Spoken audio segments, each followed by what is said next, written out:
আজকে আমরা Wheatstone bridge নিয়ে আলোচনা করব। এক বিশেষ ধরনের বর্তনী ব্যবস্থা হুইটস্টোন ব্রিজ। তো হুইটস্টোন ব্রিজ দিয়ে কি করব না, একটা পরিবাহী বা রোধকের রেজিস্ট্যান্স নির্ণয় করব বা রোধ নির্ণয় করব। রোধ কাকে বলে আমরা জেনেছি, তার একক কি জেনেছি। তা এই হুইটস্টোন ব্রিজের সাহায্যে রোধ নির্ণয় করব। তার আগে আমি ওহম সূত্র ভি সমান আই আর এই সমীকরণ দিয়েও একটা পরিবাহী রোধ নির্ণয় করেছি, আর সমান ভি বাই আই। এটা কি, ভিটা হচ্ছে একটা পরিবাহীর, ওই পরিবাহীটার দুই প্রান্তের বিভব পার্থক্য, আর এটা প্রবাহ মাত্রা। বিভব পার্থক্য ভেবেছি ভোল্টমিটার দিয়ে, প্রবাহ মাত্রা ভেবেছি অ্যামমিটার দিয়ে। এখন এই ভোল্টমিটার বা অ্যামমিটার উভয়ই কি এক বিশেষ ধরনের গ্যালভানোমিটার। তো সেখানে দেখো, আমি মনে বলেছিলাম এরকম একটা পরীক্ষা বর্তনী এঁকেছিলাম। এইখানে একটা অ্যামমিটার যোগ করেছি।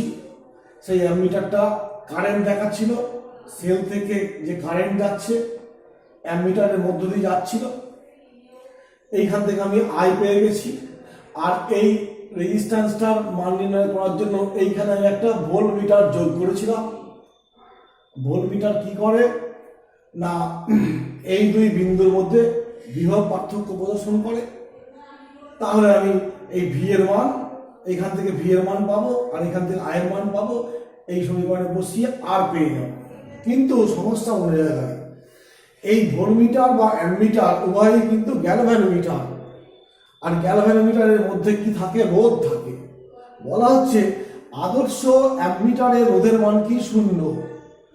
কারণ রোধ যদি অ্যামমিটারে শূন্য না হয় তাহলে অ্যামমিটারে প্রবাহ বন্ধ করে দেবে, রোধ মানে বাধা আটকাবে, অর্থাৎ ত্রুটি দেখা দেবে। আবার যদি এই ভোল্টমিটারের রোধকে বলা হয় আদর্শ ক্ষেত্রে অসীম মানের রোধ হলে কি হবে, এদিকে কোনো প্রবাহ যাবে না, সব প্রবাহটা এদিকে যাবে। কারণ ভোল্টমিটার দিয়ে আমি এই দুই বিন্দুর বিভব পার্থক্য মাপব। তো বাস্তবে কি হয়, এই ভোল্টমিটারের রোধ অসীম হয় না, কিছু একটা মান থাকে।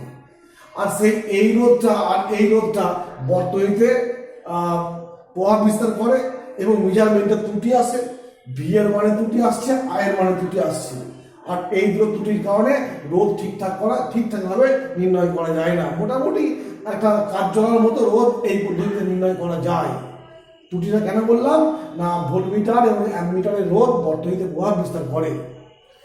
তো এই ত্রুটি দূর করার জন্য আমরা এই হুইটস্টোন ব্রিজ বর্তনী সাহায্য দেব।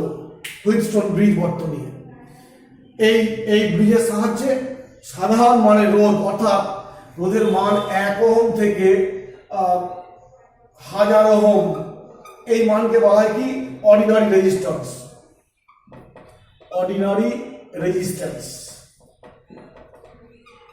এই সাধারণ মানের রেজিস্ট্যান্স নির্ণয় করার জন্য হুইটস্টোন ব্রিজের দরকার পড়ে। হুইটস্টোন ব্রিজ কি এবার আমি বলছি। হুইটস্টোন ব্রিজ এক বিশেষ ধরনের বর্তনী ব্যবস্থা, যেখানে আমি বর্তনী ফার্স্ট আঁকছি, দেখো তোমরা।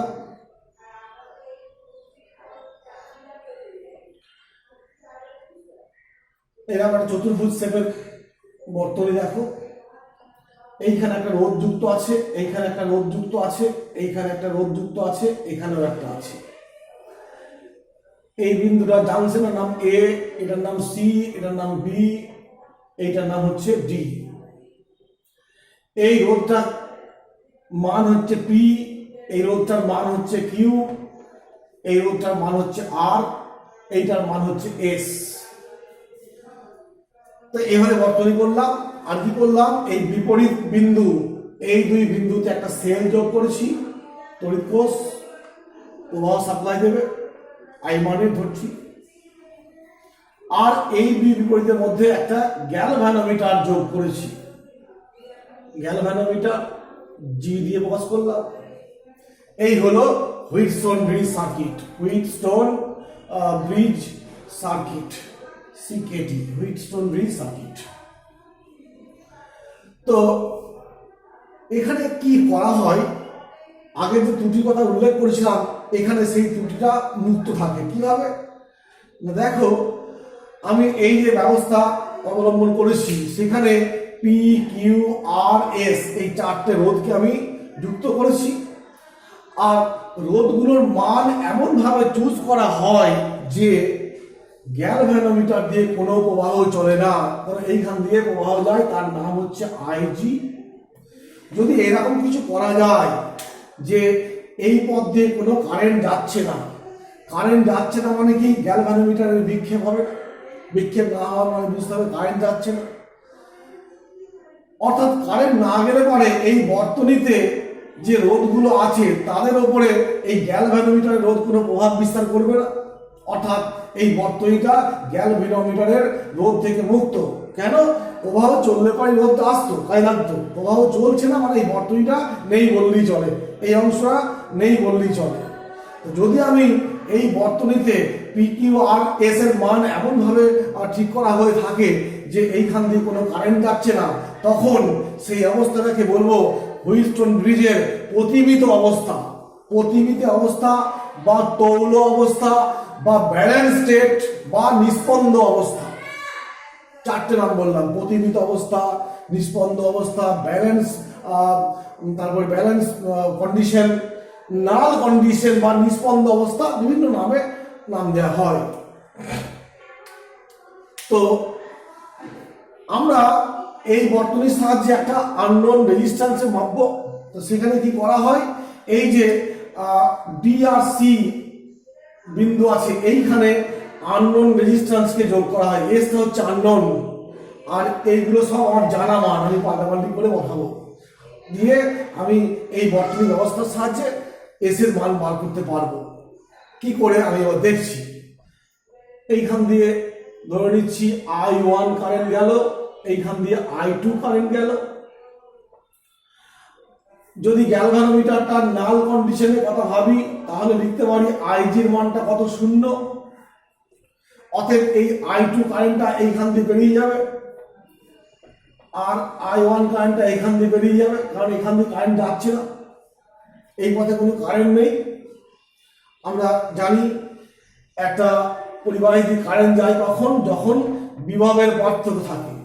এই ভিবি নট ইকাল টু ভিডি হলে আই দিয়ে একটা মান পাবো, একটা বাস্তব মান পাওয়া যাবে, কারণ বিভব পার্থক্য থাকলে পরেই প্রবাহ মাত্রা চলে। যদি এটা হয় ভিবি গ্রেটার দ্যান ভিডি হয় তাহলে এই পথ দিয়ে প্রবাহ চলবে, আইজি নিম্নমুখী হবে। আর যদি উল্টোটা হয়, এইটা হয়, অর্থাৎ আইজি হবে ঊর্ধ্বমুখী, এটা ঊর্ধ্বমুখী হবে, সেক্ষেত্রে এই কন্ডিশনটা কি হবে না, এই যে কারেন্টটা যাচ্ছিল তার কিছুটা এখান দিয়ে যাবে, বাকিটা এখান দিয়ে যাবে, এইখান দিয়ে এলো আর এটা এখান থেকে মিট করে চলে গেল। যদি এই কন্ডিশনটা হয়, এখানে এই বিভবটা বেশি, অর্থাৎ এইখানে কারেন্টটা এলো, কিছুটা এ পাশে গেল, কিছুটা এ পাশে গেল, দিয়ে বর্তনী কমপ্লিট হলো, আবার আই ফিরে এলো। কিন্তু আমার এখানে এমন ব্যবস্থা অবলম্বন করা হয়েছে যে ভিডি আর ভিবি এর মান সমান হবে, অর্থাৎ বিবিন্দু বিভব আর বিবিন্দু বিভব সমান হবে। তখন যদি এটা হয় তাহলে আইজির মানটা কি হবে, 0। আমরা এটা হচ্ছে কি বলবো, নাল কন্ডিশন। আমরা নাল কন্ডিশন নিয়ে কাজ শুরু করছি। নাল কন্ডিশন মানে নিস্পন্দ অবস্থা বা প্রতিমিত অবস্থা বা ব্যালেন্স ব্রিজ, যা বলবে। অতএব আমরা এখানে এ বিন্দুতে কেসিএল প্রয়োগ করছি। কেসিএল মনে করছে, কেসিএলটা কি না, I minus I1 minus I2 সমান 0, দ্যাট ইজ I সমান I1 প্লাস I2, আগত কারেন্ট সমান নির্গত কারেন্টের যোগফল হলো। অর্থাৎ কেসিএল থেকে পাচ্ছি কি, এটা হলো। এইবার কেভিএল প্রয়োগ করব। Loop A B D A এই বর্তনীতে আমি কেভিএল প্রয়োগ করছি, সেকেন্ড ল। সেখানে দেখো এই কারেন্টটা ঘড়ির কাঁটার দিকে যাচ্ছে, এই কারেন্টটার এটা কারেন্ট নেই, আর এই কারেন্টটা কি হচ্ছে এই দিকে যাচ্ছে, এই দিকে মানে কি ঘড়ির কাঁটার উল্টো দিকে। অতএব লিখতে পারি I1 into P minus I2 into R. এই বর্তনীতে কোনো সেল নেই, তাই এটা শূন্য। আবার বলছি এই বর্তনীটা, এইটা বর্তনী, বদ্ধ বর্তনী, লুপ। এই লুপ দিয়ে এই কারেন্টটা দেখো এইরকম যাচ্ছে মানে কি ঘড়ির কাঁটার দিকে, এই কারেন্টটা এদিকে যাচ্ছে মানে কি ঘড়ির কাঁটার উল্টো দিকে I2। তাহলে I1 কে প্লাস I2 কে মাইনাস ধরেছি। অতএব পেলাম এখান থেকে পাচ্ছি I1P সমান I2 আর ইকুয়েশন 1 হলো, ইকুয়েশন 2 হলো। এবার অন্য একটা লুপ নিচ্ছি, সেই লুপটার নাম দিচ্ছি BCDB। এই লুপটাতে লক্ষ্য করে দেখো এই কারেন্টটা আমি এখানে যা কিছু করছি I0 কে শূন্য করে, I1 কারেন্টটা এইখান থেকে এলো, এই পথে যায়নি, সবটা এই পথে যাচ্ছে। আর এই লুপটার কথা ভাবলে BCDB, এই লুপটা দেখো I1টা কি ঘড়ির কাঁটার দিকে আসছে মানে প্লাস, আর I2টা কি এদিকে যাচ্ছে মানে মাইনাস। তাহলে ওই লুপের ক্ষেত্রে লিখতে পারি I1Q মাইনাস I2S সমান হচ্ছে 0, দ্যাট ইজ I1Q সমান I2S, ইকুয়েশন 2। এখন 1 আর 2 যদি 1/2 করা হয় তবে I1 by P I1 by Q সমান I2 by R I2 by S. অতএব পি বাই কিউ সমান আর বাই এস। এইটাই হচ্ছে হুইটস্টোন ব্রিজ এর নাল কন্ডিশন। হুইটস্টোন ব্রিজের নাল কন্ডিশন কি বললাম, এটাই হচ্ছে null condition. Null condition of WB circuit, Wheatstone bridge circuit. Null condition, নিষ্পন্দ অবস্থা। নিষ্পন্দ অবস্থায় কি পাচ্ছি, পি বাই কিউ সমান R by S, P by Q সমান আর বাই এস। এই পথে কোনো কারেন্ট নেই। যদি এরকম আমি বর্তনী সাজাতে পারি যে এই গ্যালভানোমিটার দিয়ে কোনো কারেন্ট যাচ্ছে না, তখন কি হবে, এই শর্তটা পূর্ণ হবে। আর সেটা করার জন্য কি করতে হবে, আমি তো বলেছি এটা হচ্ছে আননোন, অতএব এটা আমার পাল্টানোর কোনো উপায় নেই। পি কিউ আর এটা নোন, মানে বাইরে থেকে আমি অ্যাপ্লাই করবো রেজিস্ট্যান্স বক্সের সাহায্যে। অতএব এই পি কিউ আর এর মানের এমনভাবে পরিবর্তন করব যে সব মিলিয়ে এরকম শর্তপূর্ণ হবে। আর এটাই হচ্ছে কি হুইটস্টোন ব্রিজের তৌল অবস্থা বা নিষ্পন্দ অবস্থার শর্ত, পি বাই কিউ সমান আর বাই এস। এই হলো হুইটস্টোন ব্রিজ। আমরা এবার যখনই দেখবো এক সার্কিট কথা ফার্স্টলি ভাববো, যদি সার্কিট দেখে এরকম সেফ হয় সার্কিটটা এবং দেখতে পাচ্ছি পি বাই কিউ এর মান যা হবে আর বাই এস এর মান সমান হচ্ছে, মানে বলে দেবো এটা নাল কন্ডিশন, মানে ব্যালেন্স অবস্থা আছে। অতএব এই ক্ষেত্রে কি হচ্ছে, এই বর্তনীটার কোনো ফাংশন থাকছে না। আর সেক্ষেত্রে এই নাল কন্ডিশনে বর্তনীর তুল্য রোধ কত হবে দেখো লক্ষ্য করে। সেক্ষেত্রে পি আর কিউ কি আছে, শ্রেণী সমবায় আছে, আর এইটা আছে শ্রেণী সমবায়, এবং এইটা আর এইটা এসি বিন্দু থেকে আছে সমান্তরাল সমবায় আছে। অতএব বর্তনীর তুল্য রোধ আমি বলতে পারি, ধরে নিচ্ছি যে আর এসটাকে বললাম, আর এস হচ্ছে পি বাই কিউ, এটা আর ওয়ান বলছি, আর আর টু হচ্ছে এস আর প্লাস এস। অতএব বর্তনীর তুল্য রেজিস্ট্যান্স আর সমান R one R two by R one plus R two. এই হলো তুল্য রেজিস্ট্যান্স। কেন না এই দুটো কিসে আছে শ্রেণীতে, এই দুটো শ্রেণীতে আছে এবং এদের থেকে যে পাচ্ছি সেইটা এবং এখান থেকে পাচ্ছি সেটা পরস্পর সমান্তরাল সমবায় আছে। এই হলো হুইটস্টোন ব্রিজ। আমরা এই ব্রিজের সাহায্যে কিরকম রেজিস্ট্যান্স বললাম, সাধারণ মানের রেজিস্ট্যান্স মানে যার মান 1 ওহম থেকে 1000 সেই রকম মানের রেজিস্ট্যান্সকে আমি এই বর্তনীর সাহায্যে নির্ণয় করব। এটাকে ত্রুটিমুক্ত বলছে এই কারণেই, কারণ এখানে এই গ্যালভানোমিটার বর্তনীতে কোনো কারেন্ট নেই, তার ফলে এই বর্তনীতে গ্যালভানোমিটার রোধটা কোনো প্রভাব বিস্তার করতে পারছে না। ঠিক আছে, এই হলো হুইটস্টোন ব্রিজ। এবার আমরা এই হুইটস্টোন ব্রিজের সার্কিটের একটা বাস্তব প্রয়োগ অ্যাপ্লিকেশন যেটা আমরা ল্যাবরেটরিতে করে থাকি সেগুলো কি, একটা হচ্ছে মিটার ব্রিজ, অন্যটা হচ্ছে পোস্ট অফিস বক্স, নাম পোস্ট অফিস বক্স। তো আমাদের সিলেবাসে মিটার ব্রিজটা আছে। সেই মিটার ব্রিজে কিভাবে এই হুইটস্টোন ব্রিজের সার্কিটটাকে ব্যবহার করা হয়েছে দেখি। এরকম একটা কাঠের ফ্রেম থাকে, এটা কাঠের ফ্রেম ধরে নিচ্ছি, কাঠের ফ্রেম আছে। এই কাঠের ফ্রেমের গায়ে একটা স্কেলিং করা আছে, আর এইখানে তোমার একটা তারটার নাম হচ্ছে এআরসি, তারটার নাম এসি, এবং এসি দৈর্ঘ্য হয় 1 মিটার, মানে হচ্ছে 100 সেমি, এবং এসি একটা রোধ আছে। এসিটা আর কি, এসি হচ্ছে সুষম রোধ বিশিষ্ট পরিবাহী তার, সুষম রোধ বিশিষ্ট পরিবাহী তার। দেখো এই বর্তনীতে এ আর সি দুটো পয়েন্ট পেয়ে গেছি আমি। এরপরে কি হচ্ছে না, এইখান থেকে একটা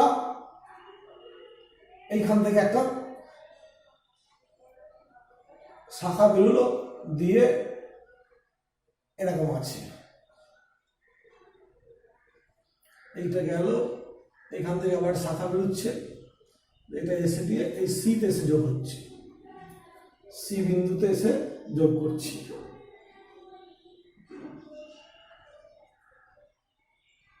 এই বিন্দু হচ্ছে সি বিন্দু, এটা হচ্ছে এ বিন্দু হলো। এইখানে বাইরে থেকে আমার রেজিস্ট্যান্স বক্স যোগ করা থাকে, রেজিস্ট্যান্স এইখানে যোগ করা থাকে এস মানে রেজিস্ট্যান্স, এই হচ্ছে আর, এটা এস। আর এস এর মাঝে কি বিন্দু, ডি বিন্দু আছে। আমি ধরলাম এইটাকে ডি বিন্দু বললাম। মনে রাখবে, ধরে নেওয়া হয় এই তারগুলো হচ্ছে সব রোধহীন তার ধরে নেওয়া হয়, এগুলোকে রোধ প্রায় নেই বললেই ধরা হয়। এইগুলো, এই অংশগুলো, এই কানেক্টিং ওয়্যারগুলোকে বলছি রোধহীন তার, এগুলো হচ্ছে রোধহীন। তো এই হলো। আর দেখো, এই আমি ধরে নিচ্ছি এইখানে একটা বিন্দু আছে, যে বিন্দুটার নাম হচ্ছে বি বিন্দু। এই বি আর ডি এর মধ্যে একটা গ্যালভানোমিটারের মাধ্যমে একটা জকি যোগ করা হয়, জকি মানে একটা পয়েন্টার, যেটা এই এ আর সি এর মাঝে যে কোনো বিন্দুতে টাচ করানো যায়। কোন একটা বিন্দু বললাম, বি বিন্দু টাচ করেছি, এইটা কি বললাম, গ্যালভানোমিটার। লক্ষ্য দেখো তো সার্কিটটা এলো কিনা, আমরা মিলিয়ে দেখি। তো এ বি সি, তাহলে বলতে পারি এই অংশটার রোধটা কি, পি, আর এই অংশটার রোধটা কি, কিউ। মানে এ বি অংশের রোধ হচ্ছে পি, আর বিসি অংশের রোধ হচ্ছে কি, কিউ। তাহলে আমি দেখো এ বি সি, তার মাঝে পি আর কিউ আছে, এ বি সি মাঝে পি আর কিউ আছে রেজিস্ট্যান্স। আর কি আছে, এ থেকে সি এর মাঝে ডি বিন্দুতে একটা আর মানের রেজিস্ট্যান্স, এটা একটা আর মানের এস মানের রেজিস্ট্যান্স হলো। এটা আননোন, এটা নোন। আর ধরে নিচ্ছি এসি দৈর্ঘ্য এবি সমান এল সেমি, তাহলে বিসি হবে 100 মাইনাস এল সেমি। এই হলো ব্যবস্থা। আর কি আছে? এবং দেখো বি আর ডি এর মাঝে একটা গ্যালভানোমিটার আছে, বি এবং ডি এর মাঝে একটা গ্যালভানোমিটার আছে। এই বিটা ভেরিয়েবল, অর্থাৎ আমার যেখানে খুশি এই পথে যেখানে খুশি টাচ করব, দেখব কোন বিন্দুতে এই গ্যালভানোমিটারের মানটা মানে বিক্ষেপটা কি হচ্ছে, শূন্য হচ্ছে। গ্যালভানোমিটারের বিক্ষেপ শূন্য হচ্ছে যে বিন্দুতে, সেটা হবে বি বিন্দু। ঠিক আছে, এখন ধরে নিচ্ছি এই তারের একক দৈর্ঘ্যের রোধ, একক দৈর্ঘ্যের রোধ ল্যামডা, অতএব আর এল মানে এল অংশের রোধটা কত হবে, এল ল্যামডা, আর 100 মাইনাস এল, এটাকে বলছি পি। আর এটা কত স্যার? এটা হচ্ছে তোমার 100 মাইনাস এল ল্যামডা, যাকে আমি কিউ বলছি। অতএব দেখতে পাচ্ছি পি বাই কিউ কত হবে, L lambda by 100 minus L lambda, lambda কেটে যাচ্ছে, অর্থাৎ এল বাই 100 মাইনাস এল। অতএব পি বাই কিউ এর অনুপাতটা কি, এই দৈর্ঘ্য আর এই দৈর্ঘ্যের অনুপাত হলো সুষম রোধ বলে আমি করে ভাগ করতে পারলাম। আর একটা কি আছে, এসি এর মধ্যে একটা সেল যোগ করা আছে। আমি বাইরে থেকে একটা সেল যোগ করছি এসি এর মধ্যে। এইখানে একটা কমিউটেটর বলা হয়, কমিউটেটর ব্যবস্থা আছে, সেখানে 4টে এন্ড আছে। আমরা করব কি, এইটা নিয়ে এসে এই এন্ডে যোগ করে দেবো, আর এটাকে নিয়ে এসে এই এন্ডে যোগ করে দেবো। ঠিক আছে, আর এই দুটো এন্ডের সঙ্গে আমরা যোগ করব কি, একটা ব্যাটারি যোগ করব।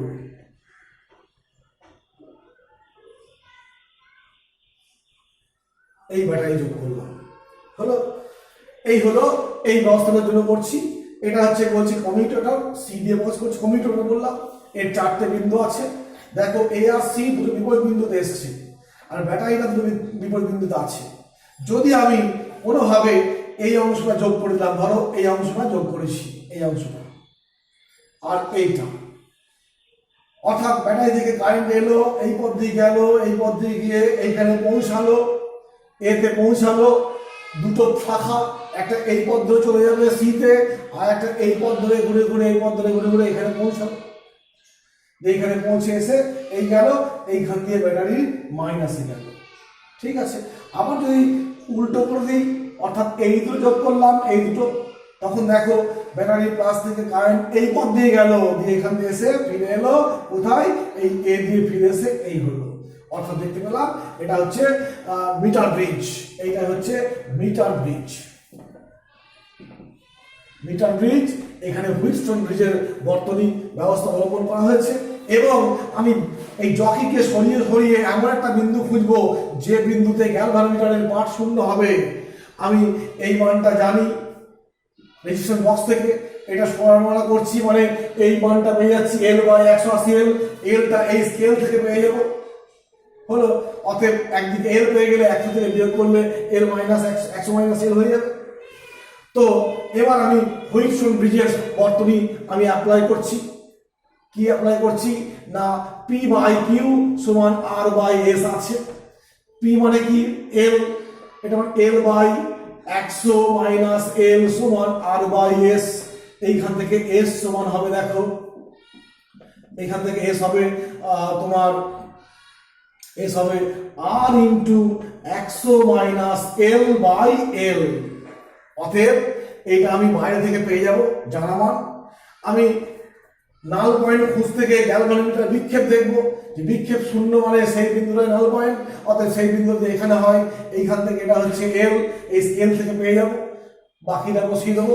এই সূত্রের সাহায্যে আমি মিটার ব্রিজের সাহায্যে রোধ নির্ণয় করবো। এটা হচ্ছে তথ্যগত অবস্থা, আর এর অ্যাপ্লিকেশন হচ্ছে এই মিটার ব্রিজ। ঠিক আছে, আজকে এই পর্যন্তই।